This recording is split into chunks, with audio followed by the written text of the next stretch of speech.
Hello everyone, myself Khushali Mehta, your vocational trainer, government Telang high school Godhra. તો friends, આજે આપણે standard 11ની અંદર યુનિટ 4 જેનું નામ છે ઇમરજન્સી સર્વિસને હેન્ડલ કરવી. એટલે કે હોસ્પિટલ હોય ત્યાં આગળ જે બી ઇમરજન્સી સર્વિસીસ આવે, ઇમરજન્સીમાં કોઈ પેશન્ટ આવે તો એવી સિચ્યુએશનને કેવી રીતે હેન્ડલ કરવી, તો એ આપણું યુનિટ છે. એ યુનિટની અંદર સેશન 2 છે જેનું નામ છે દર્દીની દેખરેખ રાખવી. દર્દી એટલે કે પેશન્ટ. જે હોસ્પિટલ છે એમાં જે પેશન્ટ એડમિટ હોય છે તો એ પેશન્ટની દેખરેખ એટલે કે એની કેર અને એની કાળજી કેવી રીતે રાખવી, શું દેખરેખ રાખવી, એના વિશે આપણે જોવાનું છે આ સેશનમાં. તો ફ્રેન્ડ્સ, એ પહેલાં તમે આગળના જે સેશન છે એમાં જોયું હશે કે પેશન્ટને કેવી રીતે હેન્ડલ કરવા અને પેશન્ટનું એડમિશન કેવી રીતે લેવાનું. તો આપણે દર્દીની દેખરેખ રાખવાની છે કે પેશન્ટ જ્યારે એડમિટ થાય તો એડમિટ થાય ત્યાંથી લઈને પેશન્ટ ડિસ્ચાર્જ થાય, એટલે કે એ સારું થઈ જાય પછી એ ઘરે જાય એને કહેવાય ડિસ્ચાર્જ. તો જ્યાં સુધી પેશન્ટ હોસ્પિટલમાં એડમિટ છે ત્યાં સુધી એની શું દેખરેખ રાખવાની છે એના વિશે આપણે જોવાનું છે. પેશન્ટ આવ્યું, હોસ્પિટલમાં એડમિટ થયું, એને કયો ડિઝીઝ એટલે કયો રોગ થયો છે, કઈ ટ્રીટમેન્ટ ચાલે છે, કયા ટાઈમે ટ્રીટમેન્ટ આપવાની છે, એ બધી દેખરેખ, પેશન્ટનું પર્સનલ હાઇજીન, આ બધી દેખરેખ રાખવાની છે. તો એ એના વિશે આપણે જોવાનું છે. તો એમાં 7 પોઈન્ટ છે, જેમાં ફર્સ્ટ જોવાનું છે આપણે કમ્યુનિકેશન. કમ્યુનિકેશન એટલે કે પેશન્ટ સાથે આપણે કઈ રીતે વાતચીત કરીશું તેને કોમ્યુનિકેશન કહેવામાં આવે છે. સેકન્ડમાં સેફ્ટી એન્ડ સિક્યુરિટી એટલે કે જે પેશન્ટ હોય છે એની શું સેફ્ટી હોય છે હોસ્પિટલમાં, એની સિક્યુરિટી કેવી રીતે રાખવાની હોય છે તેના વિશે આપણે જોઈશું. થર્ડમાં ટ્રાયજ જોવાનું છે. ફોર્થમાં સર્ચ કેપેસિટી એટલે કે જે પેશન્ટ હોય છે એની સલામતી, હોસ્પિટલમાં જ્યારે પેશન્ટ એડમિટ હોય ત્યારે એની સલામતી કેવી રીતે રાખવાની તેના વિશે જોવાનું છે. 5 ઇમ્પોર્ટન્સ ઓફ સર્વિસીસ એટલે કે જે પેશન્ટ એડમિટ છે એમાં જે સર્વિસ પેશન્ટને આપવામાં આવે છે એનું શું ઇમ્પોર્ટન્સ છે તેના વિશે આપણે જોવાનું છે. 6 હ્યુમન રિસોર્સ એટલે કે જે માણસ, એના રિસોર્સ HR જેને કહેવામાં આવે છે તેના વિશે જોવાનું છે. 7 લોજિસ્ટિક્સ એન્ડ સપ્લાય મેનેજમેન્ટ એટલે કે જે પેશન્ટને સપ્લાય પણ હોય છે, જે સર્વિસીસ પૂરી પાડવાની છે એ મેનેજમેન્ટ કેવું છે તેના વિશે આપણે જોવાનું છે. તો આપણે આ 7 પોઈન્ટ જોવાના છે, જેમાં પેશન્ટ હોય છે એ પેશન્ટની સાથે ઘણા લોકો અટેચ થયા છે. જેવું પેશન્ટ હોસ્પિટલમાં એડમિટ થાય તો પેશન્ટ OPDમાં આવે છે, OPDમાંથી તેને એડમિટ કરે છે તો પેશન્ટ વોર્ડમાં આવે છે, વોર્ડમાં આવે તો patient doctor, staff sister, lab technician, x-ray technician અથવા ફિઝિયોથેરાપિસ્ટ ડૉક્ટર, હોસ્પિટલના હાઉસકીપિંગ સ્ટાફ, પેશન્ટના રિલેટિવ્સ અથવા તો જે સ્ટુડન્ટ્સ નર્સ આવતા હોય શીખવા માટે, એ બધાના કોન્ટેક્ટમાં આવવાનું હોય છે. તો આપણે આ ટાઈમે પેશન્ટ સાથે કેવી રીતે વાતચીત કરવી તેના વિશે આપણે જોવાનું છે. ને પેશન્ટની દેખરેખ એટલે કે કેર કેવી રીતે રાખવી તેના વિશે આપણે જોવાનું છે. આપણે જોઈશું પહેલો પોઈન્ટ, જેમાં છે ફર્સ્ટ કોમ્યુનિકેશન. તો કોમ્યુનિકેશન એટલે કે વાતચીત કરવી છે, ને આપણે ગુજરાતીમાં પ્રત્યાયન કહીએ છીએ. તો એમાં પહેલો પોઈન્ટ છે પબ્લિક, મીડિયા અને હેલ્થ ઓથોરિટી સાથે હોસ્પિટલનું કોમ્યુનિકેશન સહનિર્દેશન કરવા માટે એક પબ્લિક ઇન્ફોર્મેશન પ્રવક્તા રાખવામાં આવે છે. એટલે કે હોસ્પિટલમાં જે સ્ટાફ છે, પેશન્ટ છે, તો ત્યાં આગળ કોમ્યુનિકેશન કરવા માટે હોસ્પિટલમાં પબ્લિક, મીડિયા અને કોમ્યુનિકેશન કરવા માટે પ્રવક્તા એટલે કે જે બોલતા હોય એ રાખવામાં આવે છે. ત્યારબાદ પ્રેસ કોન્ફરન્સ માટેની જગ્યા એટલે કે કોન્ફરન્સ રાખવાની હોય કે કોઈ એક જણ ઓથોરિટી પર્સન ત્યાં ઊભું રહે અને જે બી પીપલ છે, જે લોકો છે તેને અવેર કરે. એના માટે પબ્લિક કોન્ફરન્સની જગ્યા સિલેક્ટ કરવામાં આવે છે, જેથી તે જગ્યાએ કોમ્યુનિકેશન થઈ જશે. નેક્સ્ટ છે disaster, patient staff public. Disaster એટલે કે કોઈ એવી આંધી આવી, ફોર એક્ઝામ્પલ કે ધરતીકંપ આવ્યો, બરાબર. એ ડિઝાસ્ટર મેનેજમેન્ટમાં પેશન્ટ અને સ્ટાફને અવેર કરવામાં આવે છે. ત્યારબાદ નેક્સ્ટ છે પબ્લિક, મીડિયા, સ્ટાફ અને હેલ્થ ઓથોરિટી સાથે કરવામાં આવતા તમામ કોમ્યુનિકેશનને હોસ્પિટલ સુપ્રિન્ટેન્ડન્ટ દ્વારા મંજૂરી આપવામાં આવે છે. એટલે કે જે હોસ્પિટલના સુપ્રિન્ટેન્ડન્ટ છે તેની મંજૂરી દ્વારા જ હોસ્પિટલના સ્ટાફ, પેશન્ટ અને એ લોકોને મંજૂરી આપવામાં આવે છે. ત્યારબાદ ઇન્ડિજન્સ એક્શન પ્લાનિંગની અંદર હોસ્પિટલ સ્ટાફને તેમની ભૂમિકા, જવાબદારી વિશે સમજૂતી આપવામાં આવે છે. એટલે કે હોસ્પિટલના જે સ્ટાફ છે તે લોકોને બરાબરની પૂરતી ના હોય તેવી એ લોકોનું નોલેજ ના હોય એટલા માટે તેમને સમજણ આપવામાં આવે છે. ત્યારબાદ પેશન્ટની પ્રાયોરિટી, એડમિશન અને ડિસ્ચાર્જના ક્રાઇટેરિયા, ટ્રાયલ્સ પ્રવૃત્તિઓ વિશે પેશન્ટને જણાવવામાં આવે છે. એટલે પેશન્ટને જે ફર્સ્ટ પ્રાયોરિટી આપવામાં આવે છે તે મેઇન છે. એટલે પેશન્ટને કોઈ પ્રાયોરિટી આપી ના આપી, કોમ્યુનિકેશન ગેપ ના હોય તેનું ધ્યાન રાખવામાં આવે છે. અને પેશન્ટ જ્યારે એડમિટ થાય ત્યાંથી લઈને ડિસ્ચાર્જ થાય ત્યાં સુધી તેની કેર સારી રીતે રાખવામાં આવે છે. ત્યારબાદ પેશન્ટને કોઈ બી જાતનું ઇન્ફેક્શન ના લાગે તેનું ધ્યાન રાખવામાં આવે છે. ઇન્ફેક્શન લાગતા પહેલાં જ પેશન્ટને સ્ટરાઇલ ટેકનિકથી ટ્રીટ કરવામાં આવે છે અને પેશન્ટને કેર પ્રોવાઈડ કરવામાં આવે છે. ત્યારબાદ આપણે જોવા જઈએ તો નેક્સ્ટ છે કે જેમાં ભરોસાપાત્ર જે સ્ટાફ હોય છે તેમાં પ્રાથમિક બેકઅપ સિસ્ટમને satellite phone, mobile device, landline, internet service, passage અને ટુ-વે રેડિયો દ્વારા બેકઅપ લેવામાં આવે છે. એટલે કે પેશન્ટ સાથે વાતચીત કરી એ વખતે ફોન અવેલેબલ હોવામાં આવે છે, ઇન્ટરનેટ સર્વિસ અવેલેબલ રાખવામાં આવે છે, પેકેજ હોય છે તેનું અને બેકઅપ તેનું લેવામાં આવે છે. આ રીતે પેશન્ટ સાથે કોમ્યુનિકેશન કરવું ખૂબ જ જરૂરી છે. પેશન્ટ, હોસ્પિટલના સ્ટાફ અને ત્યાં કામ કરતી પબ્લિક સાથે કોમ્યુનિકેશન કરવું જરૂરી છે. તો સેકન્ડ જેમાં છે સેફ્ટી એન્ડ સિક્યુરિટી, એટલે કે સલામતી અને સુરક્ષા. તો આમાં આપણે સેફ્ટી અને સિક્યુરિટી જોવાની છે કે કઈ સેફ્ટી અને કઈ સિક્યુરિટી રાખવામાં આવે છે. તેમાં ફર્સ્ટ છે હોસ્પિટલ સિક્યુરિટી ટીમની નિમણૂક કરવી જે સમગ્ર હોસ્પિટલની સલામતી અને સુરક્ષાની પ્રવૃત્તિઓ માટે જવાબદાર હોય. એટલે કે હોસ્પિટલમાં કે જે હોસ્પિટલ છે એના અલગ અલગ ડિપાર્ટમેન્ટ હોય છે ત્યાં આગળ સિક્યુરિટી જે હોય છે એ ત્યાં અવેલેબલ રાખવાની, જેથી કંઈ બી પ્રોબ્લેમ એવી ક્રિએટ થાય તો સિક્યુરિટી હોય તો સારું રહે. તેની નિમણૂક કરવામાં આવે છે જેથી સેફ્ટી રહે. નેક્સ્ટ, હોસ્પિટલના સહાયકથી સુરક્ષાની જરૂરિયાતોની પ્રાથમિકતા નક્કી કરવી, જેમ કે એન્ટ્રી, એક્ઝિટ, ખોરાક, પાણી મેળવવા સ્થળો, ફાર્માક્યુટિકલ સ્ટોકપાઇલ્સ. એટલે હોસ્પિટલના સહાયની સુરક્ષાથી જરૂરિયાત પ્રાથમિક નક્કી કરવામાં આવે છે, જેમાં કે એન્ટ્રી ગેટ છે, એક્ઝિટ ગેટ છે, ફૂડ ડિપાર્ટમેન્ટ છે, પાણીનો વિભાગ છે જ્યાં આગળ પાણી મૂકેલું હોય, કુલર હોય.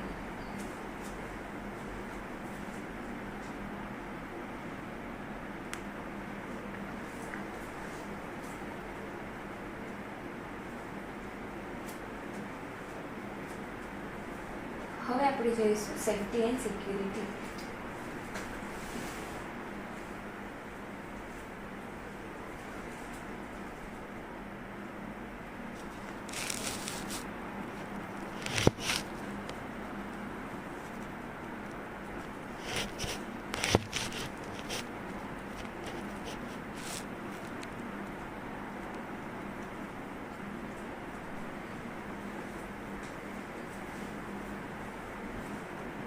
હવે આપણે જોઈશું સેકન્ડ પોઈન્ટ જેમાં છે સેફ્ટી એન્ડ સિક્યુરિટી, એટલે કે સલામતી અને સુરક્ષા. તો એમાં ફર્સ્ટ પોઈન્ટ છે હોસ્પિટલ સિક્યુરિટી ટીમની નિમણૂક કરવી જે સમગ્ર હોસ્પિટલની સલામતી અને સુરક્ષાની પ્રવૃત્તિઓ માટે જવાબદાર. એટલે આખી જે હોસ્પિટલ છે ત્યાં આગળ સિક્યુરિટી સ્ટાફની નિમણૂક કરવામાં આવે છે, જેથી જે તે ડિપાર્ટમેન્ટ છે ત્યાં આગળ સિક્યુરિટી હોય છે જે સાવચેતી રાખે છે અને એનો હોદ્દો નિભાવે છે. નેક્સ્ટ, હોસ્પિટલના સહાયકારથી સુરક્ષાની જરૂરિયાતોની પ્રાથમિકતા નક્કી કરવી, જેમ કે એન્ટ્રી, એક્ઝિટ. એટલે કે જે સિક્યુરિટી સ્ટાફ છે એને અમુક જગ્યાએ ત્યાં આગળ સ્થાયી કરવામાં આવે છે, જેમ કે એન્ટ્રી હોય ત્યાં આગળ, એક્ઝિટ હોય ત્યાં આગળ, ખોરાક પાણીની વ્યવસ્થા હોય ત્યાં આગળ બી ક્લીનનેસ જાળવવામાં આવે છે અને સિક્યુરિટીને ત્યાં રાખવામાં આવે છે. ત્યારબાદ પાણી મેળવવાના સ્થળો, ફાર્માસ્યુટિકલ સ્પોટલાઇટ એટલે કે ફાર્મસી હોય છે ત્યાં આગળ પણ રાખવામાં આવે છે. નેક્સ્ટ, ફેસિલિટી એક્સેસ પોઈન્ટ, દર્દીની વધારે આવર જવર રહેતી હોય તેવી અન્ય જગ્યાઓ ટ્રાફિક અને પાર્કિંગનું વહેલી તકે નિયંત્રણ કરવું યોગ્ય જણાય ત્યાં રિલેટિવ્સને મર્યાદિત કરવામાં આવે છે. એટલે કે હોસ્પિટલમાં એવી ફેસિલિટી રાખવામાં આવે છે કે જ્યાં આગળ પેશન્ટ એડમિટ થાય, એના રિલેટિવ્સ આવ્યા હોય તો ત્યાં આગળ એના વ્હીકલ પાર્કિંગ માટે પાર્કિંગનું આયોજન હોવું જોઈએ. તેમજ કે જે અમુક સ્થળો હોય છે ત્યાં આગળ દર્દી હોય ત્યાંની વધારે અવર જવર થાય છે, જેથી પેશન્ટને રોગ લાગી શકે છે. તો અવર જવર ના થાય તો એના માટે એક ટાઈમ ફિક્સ કરવામાં આવે છે. ફોર એક્ઝામ્પલ 4 થી 5 અથવા તો 4 થી 6 એ ટાઈમે જ પેશન્ટના રિલેટિવ્સને દર્દીને મળવા માટે આવવાનું હોય છે, એ ટાઈમ ફિક્સ કરવામાં આવે છે. ત્યારબાદ વહેલી તકે પાર્કિંગનું પણ આયોજન કરવામાં આવે છે. રિલેટિવ્સને મર્યાદિત રાખવામાં આવે છે કે જ્યારે પણ પેશન્ટ હોસ્પિટલમાં એડમિટ હોય ત્યારે પેશન્ટના રૂમમાં એક પેશન્ટ સાથે 2 રિલેટિવ્સ રહે તેવું આયોજન કરવામાં આવે છે. અને પછી પાસ સિસ્ટમ રાખવામાં આવે છે કે 2 નીચે આવે ત્યારે બીજા પેશન્ટના રિલેટિવ્સ ઉપર મળવા માટે જાય, અને વિઝિટિંગ ટાઈમ રાખવામાં આવે છે 1 કલાક અથવા 2 કલાક. એ ટાઈમે પેશન્ટના રૂમમાં રિલેટિવ્સ આવી શકે, જેથી પેશન્ટ પણ ડિસ્ટર્બ ના થાય અને એના આજુબાજુના રૂમમાં એડમિટ પેશન્ટ હોય તે પણ ડિસ્ટર્બ ના થાય. નેક્સ્ટ, હોસ્પિટલ સ્ટાફ, પેશન્ટ અને મુલાકાતીઓની ઓળખ કરવા માટે ભરોસાપાત્ર મેથડ પ્રસ્થાપિત કરવામાં આવે છે. એટલે કે જે હોસ્પિટલ સ્ટાફ હોય છે તે લોકોને આઈડેન્ટિટી કાર્ડ આપવામાં આવે છે કે ત્યાંથી આઈડેન્ટિફાઈ કરી શકાય કે આ હોસ્પિટલનો જ સ્ટાફ છે, અને એને અલગ પ્રકારનું યુનિફોર્મ પણ આપવામાં આવે છે. પેશન્ટ કેરની જગ્યાઓમાં ઇમરજન્સી મેડિકલ સ્ટાફ અને તેમના પરિવારના રક્ષણ માટેની વ્યવસ્થા પૂરી પાડવામાં આવે છે. એટલે કે જે પેશન્ટ હોય છે તેમની કેર બરાબર જળવા રહે તે માટે પેશન્ટને ઇમરજન્સી મેડિકલ સ્ટાફ પણ સોંપવામાં આવે છે. કે ફોર એક્ઝામ્પલ જ્યારે પણ પેશન્ટની ઇમરજન્સી કન્ડિશન ક્રિએટ થઈ ત્યારે ઇમરજન્સીવાળા કોડ બ્લુ એક્ટિવ કરે છે અને ત્યાં તુરંત જ પહોંચી જાય છે, અને આખી ટીમ હોય છે જે પેશન્ટને તરત એટેન્ડ કરે છે અને એને શું પ્રોબ્લેમ છે એ જોવે છે. નેક્સ્ટ, હોસ્પિટલને સલામત અને કાર્યક્ષમ રીતે ખાલી કરવા માટેના પ્રોટેક્ટિવ પગલાં સ્પષ્ટ રીતે વ્યાખ્યાયિત કરવામાં આવે છે તે સુનિશ્ચિત કરવું. એટલે કે હોસ્પિટલને સલામત રીતે રાખવા માટેની અમુક પોલિસી બનાવવામાં આવે છે અથવા અમુક પગલાં લેવામાં આવે છે. તેની નોટિસ બોર્ડ પર એ પ્રિન્ટ કાઢવામાં લગાડવામાં આવે છે, જેથી પેશન્ટ ત્યાં આગળ રાઇટ્સ એના શું હોય છે, જે સ્ટાફ હોય છે એના રાઇટ્સ શું હોય છે તે લોકોને તેની જાણ. તો હવે આપણે જઈશું થર્ડ, જે છે ટ્રાયેજ. તો ટ્રાયેજ એટલે કે એવી સિચ્યુએશન કે જેમાં પેશન્ટને કોઈ વૂન્ડ અથવા તો કોઈ ઇલનેસ થઈ હોય તેમાંથી તેને બહાર કાઢવાની તેને ટ્રાયેજ કહેવામાં આવે છે. એમાં ફર્સ્ટ, ટ્રાયેજની તમામ કામગીરી પર નજર રાખવા માટે એક અનુભવી ટ્રાયેજ ઓફિસરની નિમણૂક કરવી જોઈએ. એટલે કે જે ટ્રાયેજ છે એના માટે એક્સપિરિયન્સ ડૉક્ટર હોય છે તેની નિમણૂક કરવામાં આવે છે અને એને આ ઓફર કરવામાં આવે છે. ત્યારબાદ જેમ કે ટ્રોમા, ઇમરજન્સી ફિઝિશિયન, તાલીમબદ્ધ ઇમરજન્સી નર્સ સુપરવાઇઝરી પોઝિશનમાં રાખવામાં આવે છે. ટ્રાયેજમાં પેશન્ટને હેન્ડલ કરવા માટે ઇમરજન્સીમાં ઓફિસર, ઇમરજન્સીમાં હેન્ડલ કરવા માટે એકદમ સપોર્ટિવ અને કેપેબલ હોય તેવી નર્સ અથવા તો ઇમરજન્સી ફિઝિશિયનને આમાં રાખવામાં આવે છે. નેક્સ્ટ, પેશન્ટની એન્ટ્રીની જગ્યાઓ તથા વેઇટિંગ એરિયા કવર કરાયેલા હોવા જોઈએ. પેશન્ટ જે હોસ્પિટલમાં એડમિટ થાય તેવી જગ્યાઓ અને વેઇટિંગ એરિયા હોય છે તેને એવી રીતે કરવામાં આવે છે જેથી કોઈ એવી ઇમરજન્સી ના ક્રિએટ થાય. ત્યારબાદ પેશન્ટની એન્ટ્રીની જગ્યાએ તથા વેઇટિંગ એરિયામાં કોઈપણ જાતનું એવું એન્વાયરમેન્ટલ રિસ્ક ના હોય. એટલે કે પેશન્ટ જ્યાં આગળ વેઇટિંગ એરિયામાં બેઠું હોય અથવા તેના રિલેટિવ સાથે બેઠું હોય ત્યાં આગળ કોઈ એન્વાયરમેન્ટને લગતું કોઈ રિસ્ક ના હોય તેનું પણ ધ્યાન રાખવામાં આવે છે. અને પૂરતી વર્કસ્પેસ, હવા ઉજાસ અને ઇલેક્ટ્રિસિટી પ્રોવાઈડ કરવામાં આવે છે. વેઇટિંગ એરિયા, એન્ટ્રી હોય ત્યાં, એક્ઝિટ હોય ત્યાં, પેશન્ટનો રૂમ હોય ત્યાં, પેશન્ટને વોક કરવા માટેનો ડિસ્ટન્સ હોય ત્યાં આગળ હવા ઉજાસ અને ઇલેક્ટ્રિસિટી અવેલેબલ હોય તેની ફેસિલિટી છે કે નહીં તે જોવામાં આવે છે. નેક્સ્ટ, આ એરિયા સ્ટાફ, મેડિકલ સપ્લાય અને ચાવીરૂપ સેવાઓ જેમ કે ઇમરજન્સી વિભાગ, ઓપરેટિવ સૂટ્સ, આઈસીયુની નજીકમાં હોય તે સુનિશ્ચિત કરવામાં આવે છે. એટલે કે ટ્રાયેજ એરિયા જે છે તે પેશન્ટના રૂમ, ઓપરેશન થિયેટર, શૂટ રૂમ અથવા તો જે આઈસીયુ હોય, આઈસીયુ એટલે intensive cardiac care unit, MICU હોય એની નજીક રાખવામાં આવે છે, જેથી કોઈ પણ જાતની ટ્રાયલ્સ અવેલેબલ થાય તો કેપેબલ હોય ત્યાં આગળ સ્ટાફ. નેક્સ્ટ, ટ્રાયલ એરિયાના પ્રવેશ અને એક્ઝિટના સ્પષ્ટપણે ઓળખ કરવામાં આવે છે. એટલે કે જે ટ્રાયલ એરિયા છે ત્યાં આગળ લેબલ એટલે બોર્ડ મારવામાં આવે છે. આ એન્ટ્રી છે અને આ એક્ઝિટ છે, જે પેશન્ટને દેખાય, રિલેટિવ્સને દેખાય એ રીતે રાખવામાં આવે છે પર્ટિક્યુલર, કે એન્ટ્રી અહીંયાથી છે અને એક્ઝિટ અહીંયાથી છે, એ રીતે લેબલ કરવામાં આવે છે. નેક્સ્ટ, ઇજાગ્રસ્ત પેશન્ટને ચાલવા માટે વેઇટિંગ એરિયાની ઓળખ કરવામાં આવે છે. જે પેશન્ટ હોસ્પિટલમાં એડમિટ છે, જેને કોઈ ગુમ થયું છે અથવા તો પેશન્ટ ઇલનેસ આવી છે, તો એ પેશન્ટ જે છે એ પેશન્ટને વેઇટિંગ એરિયામાં ચાલવા માટે બરાબર ફેસિલિટી પ્રોવાઈડ કરવામાં આવે છે. તો આવી રીતે ટ્રાયલ જે સિસ્ટમ છે એ રાખવામાં આવે છે. તો નેક્સ્ટ હવે આપણે જોઈશું 4th પોઈન્ટ, જેમાં છે આપણે જોવાનું છે સર્જ કેપેસિટી, એટલે કે દર્દીઓને રહેવાની ક્ષમતા. જે પેશન્ટ હોસ્પિટલમાં એડમિટ હોય છે તેને રૂમ પ્રોવાઈડ કરવામાં આવે છે, તેની ક્ષમતા વિશે જોવાનું છે. તેમાં ફર્સ્ટ છે જરૂરી સંખ્યામાં કુલ બેડ્સ, એટલે કે પેશન્ટના જે રૂમ હોય છે એ રૂમમાં જરૂરી ક્ષમતામાં બેડ હોવો જોઈએ, અને પેશન્ટના રિલેટિવ્સ માટે પણ ત્યાં આગળ સ્ટે એટલે કે રહેવા માટે પણ બેડ અથવા તો સોફાની વ્યવસ્થા હોવી જોઈએ, જેથી પેશન્ટ આરામથી રહી શકે. અને જો સૂટ રૂમ હોય તો એમાં એ પ્રમાણે ફેસિલિટી હોવી જોઈએ. સ્પેશિયલ રૂમમાં એક જ પેશન્ટ હોય છે, જનરલ રૂમમાં 8 થી 9 પેશન્ટ હોય છે, સૂટ રૂમમાં એક પેશન્ટ હોય છે, એવી રીતે આયોજન હોવું જોઈએ. નેક્સ્ટ, હોસ્પિટલની આઈપીડીને લઈને ઓર્ડર, એટલે કે હોસ્પિટલમાં પેશન્ટ એન્ટ્રી થાય તો ઓપીડી અને આઈપીડી હોય છે. તો આઈપીડી એટલે ઇન પેશન્ટ ડિપાર્ટમેન્ટ, જ્યાં પેશન્ટને રહેવા માટેની વ્યવસ્થા હોય છે, તેની ઓળખ હોવી જોઈએ. Room, special room, general ward, special room, private room અથવા તો સૂટ રૂમ, ડિલક્સ રૂમ, એવી રીતે જે અલગ અલગ રૂમ આપવામાં આવે છે, તો એની ફેસિલિટી હોવી જોઈએ, જેથી પેશન્ટને રિલેટિવ્સને ખ્યાલ આવે કે તેમને જનરલ વોર્ડમાં રહેવાનું છે, પ્રાઇવેટ રૂમમાં રહેવું છે, સ્પેશિયલ રૂમ લેવો છે કે સૂટ રૂમ રહેવું છે, એ પ્રમાણે. નેક્સ્ટ, દર્દીઓના ઓવરફ્લો માટેના કેર એરિયા સ્પેસિફાઈ કરવામાં આવે છે.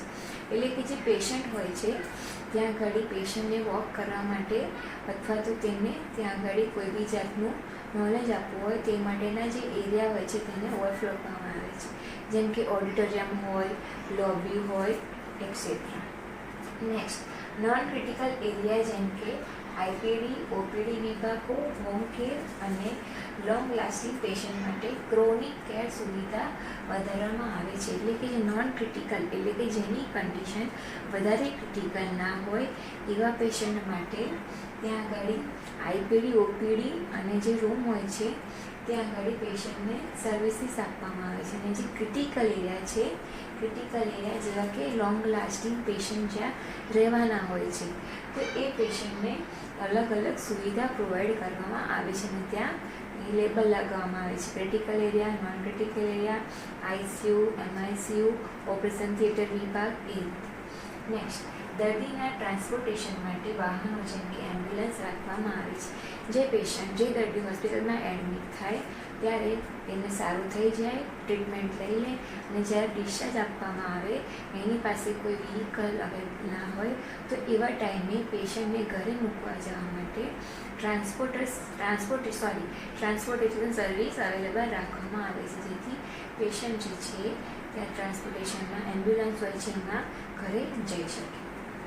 નેક્સ્ટ, યોગ્ય ભાગીદારો જેમ કે મોટેશિયન એટલે કે દફનાવવાની જે વ્યવસ્થા કરનાર, મેડિકલ એક્ઝામિનર, પેથોલોજીસ્ટ સાથે પોસ્ટમોર્ટમ માટેનું આકસ્મિક આયોજન તૈયાર કરવામાં આવે છે. યોગ્ય રીતે જે ભાગીદારો હોય છે હોસ્પિટલમાં, જેમ કે કોઈ એવો એક્સિડેન્ટલી બનાવ બન્યો જેમાં પોસ્ટમોર્ટમ કરવામાં આવ્યું, તો એ જે ડેડ બોડી છે એને દફનાવવાની હોય તો એના માટે જે કારીગર રાખવામાં આવે છે એ પ્રોવાઈડ કરવામાં આવે છે ત્યાં. અને એક્ઝામિનર હોય છે, પેથોલોજીસ્ટ હોય છે, એ લોકોને પણ જોડે રાખવામાં આવે છે. તો આવી રીતે દર્દીઓને રહેવાની ક્ષમતા હોસ્પિટલમાં પ્રોવાઈડ કરવામાં આવે છે.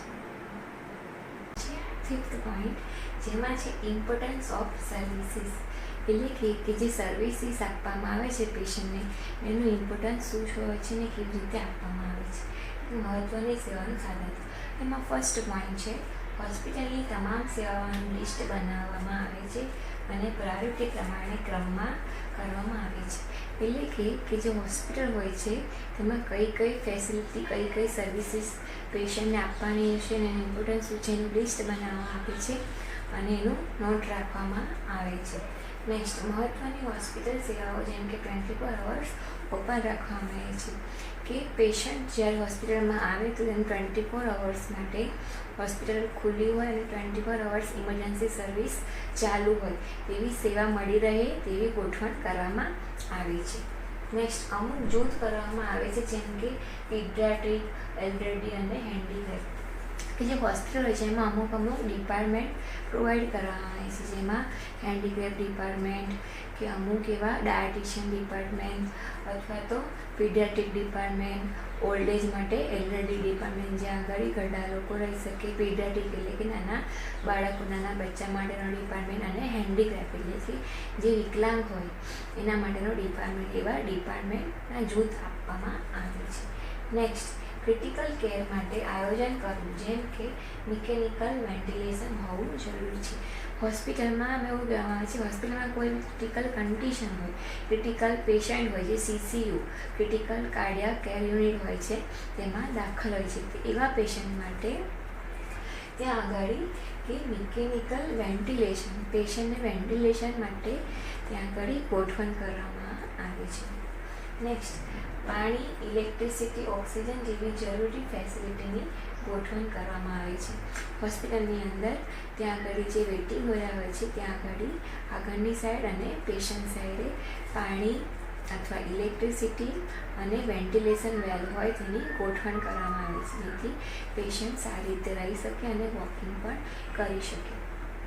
ત્યારબાદ ખોરાક અને પાણીના પુરવઠા પર પડનારી અસરોનો અંદાજ લગાવવામાં આવે છે કે ત્યાં આગળ પેશન્ટ માટે અને પેશન્ટ લેડીઝ માટે કેન્ટીન હોય છે, ફૂડ એરિયા હોય છે, તો ત્યાં આગળ સારી એવી ફેસિલિટી પ્રોવાઈડ કરવામાં આવે છે.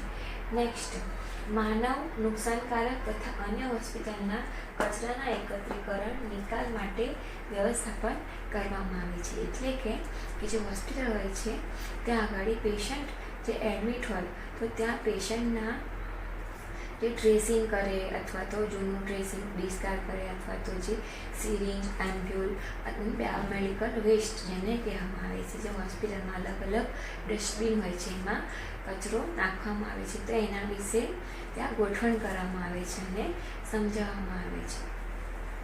તો આવી જ રીતે કે જે હોસ્પિટલ હોય છે ત્યાં આગળ કચરો ગમે ત્યાં પેશન્ટ ના નાખે, પેશન્ટના રિલેટિવ્સ ના નાખે અને હોસ્પિટલમાં કામ કરતા જે સ્ટાફ હોય છે એ ગમે ત્યાં કચરો ના નાખે તેના માટે બાયોમેડિકલ વેસ્ટ જેને કહેવામાં આવે છે તો ત્યાં પેશન્ટને અલગ અલગ ડસ્ટબિન આપવામાં આવે છે અને હોસ્પિટલમાં જે સ્ટાફ રૂમ હોય છે, રિસેપ્શન હોય છે ત્યાં આગળ પણ અલગ અલગ ડસ્ટબિન રાખવામાં આવે છે. તો હવે આપણે જોઈશું 6 પોઈન્ટ, જેમાં છે હ્યુમન રિસોર્સ એટલે કે માનવ સંસાધન. હ્યુમન રિસોર્સ એટલે કે HR. હોસ્પિટલ હોય છે ત્યાં HRનો એક ડિપાર્ટમેન્ટ હોય છે કે જે સ્ટાફ હોય છે તેના માટે બનેલા હોય છે. તો એના શું કામ હોય છે? એમાં ફર્સ્ટ, હોસ્પિટલ સ્ટાફના કોન્ટ્રાક્ટનું લિસ્ટ અપડેટ કરવું, એટલે કે જે HR મેનેજમેન્ટવાળા હોય છે તે લોકો હોસ્પિટલમાં જે સ્ટાફ આવે છે, જે પણ કામ કરતા એમ્પ્લોયર્સ હોય છે તે લોકોનું લિસ્ટ જે હોય છે અપડેટ રાખે છે કે કયા ડિપાર્ટમેન્ટમાં કયા એમ્પ્લોયર્સ કામ કરે છે, કોની કયું ઓક્યુપેશન છે અને કોનો કયો હોદ્દો છે તે ધ્યાન રાખે છે. નેક્સ્ટ, સ્ટાફની ગેરહાજરીનો અંદાજ લગાવવો તથા દેખરેખ રાખવી.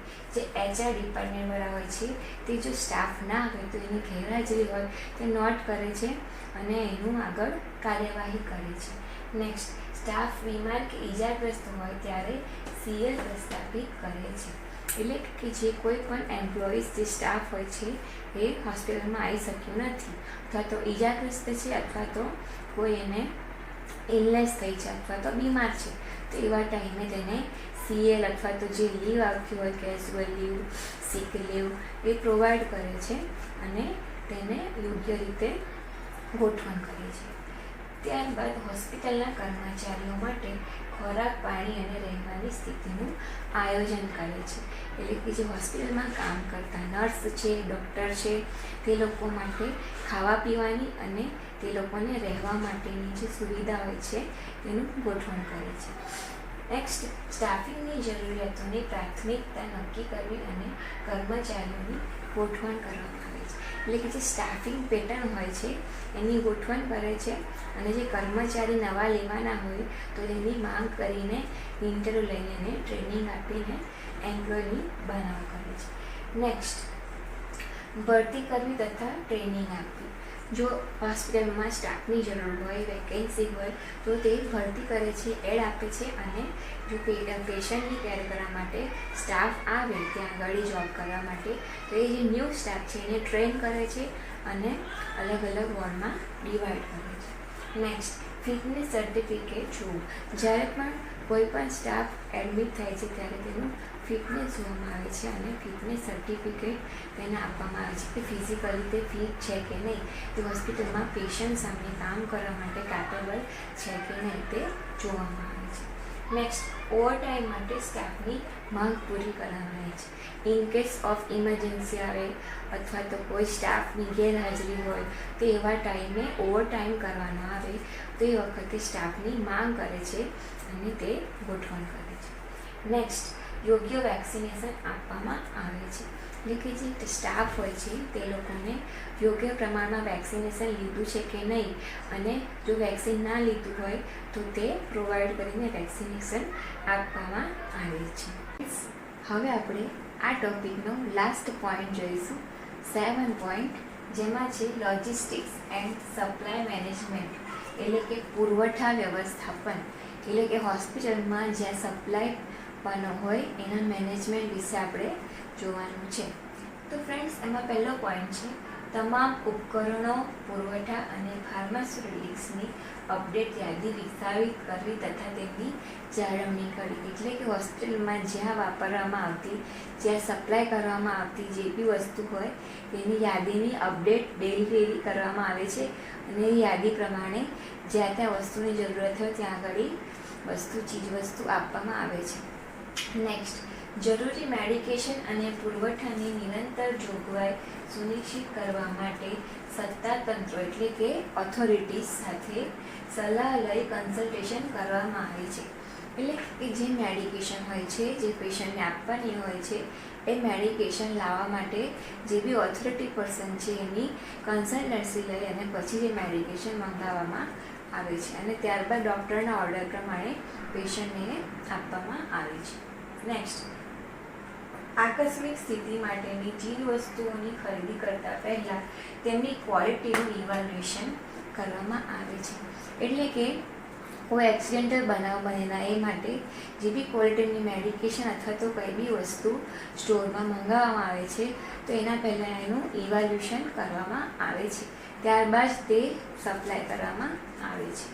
નેક્સ્ટ, એડિશનલી સપ્લાયના સ્ટોરેજ અને મેનેજમેન્ટ માટે હોસ્પિટલની અંદર જગ્યા કરવામાં આવે છે અને તે સમયે સરળતા, સલામતી, તાપમાન, હવા ઉજાસ તેમજ ભેજના પ્રમાણને ધ્યાનમાં લેવું.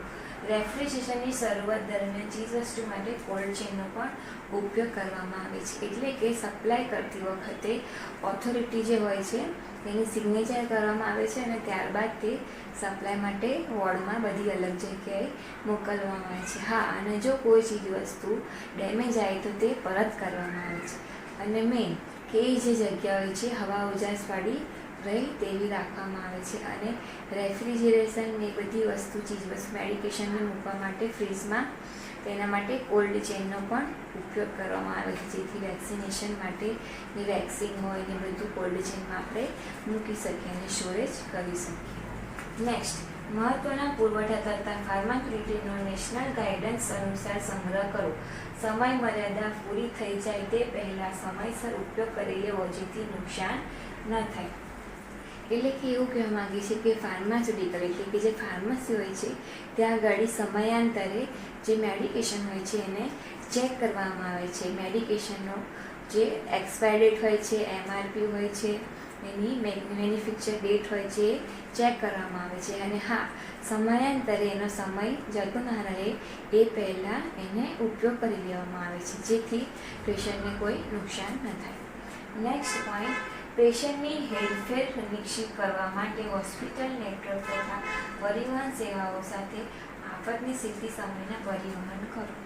જ્યારે પણ પેશન્ટ ડિસ્ચાર્જ થવાનું હોય તે હેરાફેરી કરતી વખતે હોસ્પિટલમાંથી ટ્રાન્સપોર્ટેશન અવેલેબલ હોય છે, એટલે કે પેશન્ટને હોસ્પિટલમાંથી ઘરે લઈ જવા માટે પરિવહન એટલે કે કોઈ પણ વ્હીકલ, ફોર એક્ઝામ્પલ એમ્બ્યુલન્સ છે, વાન છે, એનો ઉપયોગ કરી આપવામાં આવે છે અને એને ઘરે મોકલવામાં આવે છે. અને હા, ખાસ પોઈન્ટ કે જ્યારે પેશન્ટ હોસ્પિટલમાંથી ઘરે જાય તો એને મેડિકેશનનું લિસ્ટ ટાઈમ ઉપર લખી આપવામાં આવે છે અને કયા ટાઈમે કઈ ટેબ્લેટ લેવી એ સલાહ આપવામાં આવે છે.